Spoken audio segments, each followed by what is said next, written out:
నా జీవితంలో ఇన్ని దేశాల్లో మీరు ఉన్నారని కూడా ఊహించలేదు. మీరు వెళ్తారని కూడా ఊహించలేదు. చెప్పాను చాలాసార్లు, ఎప్పుడు మాట్లాడినా చెప్తూనే ఉంటాను. కానీ దాన్ని అందిపుచ్చుకొని మీరు ఇన్ని దేశాలకు పోతే, ఫస్ట్ టైం నేను జైల్లో ఉన్నప్పుడు ఎక్కడెక్కడి నుంచో మీరు డెమాన్స్ట్రేషన్లు చేస్తా ఉంటే ఇన్ని దేశాల్లో తెలుగు వాళ్ళు ఉన్నారా అని నాకే ఆశ్చర్యం కలిగే పరిస్థితి వచ్చింది. అది 1-2 రోజులు చేయాలా మీరు? నేను జైల్లో ఉన్న 53 రోజులు నిరంతరం మీరు ఉద్యమాలు చేశారు. దీనికి నా జీవితాంతం నేను అనుకున్నాను.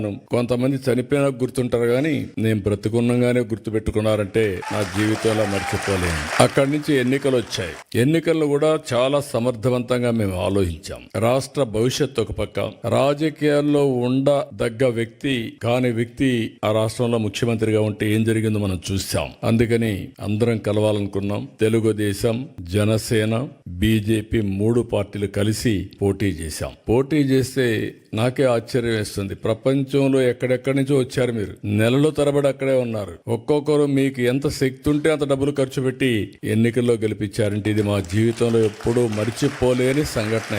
ఇది అప్పుడప్పుడు చరిత్రలో అనుకుంటాం, కానీ ఇంత స్ఫూర్తిదాయకమైనటువంటి జాతి ఉండడం, నేను ఆ జాతిలో పుట్టడం నా అదృష్టంగా భావిస్తున్నా. అందుకే మళ్ళీ చెప్తున్నా, మళ్ళీ జన్మ అనేది ఉంటే మళ్ళా తెలుగు జాతిలోనే పుట్టాలని చెప్పి భగవంతుని కోరుకుంటున్నా.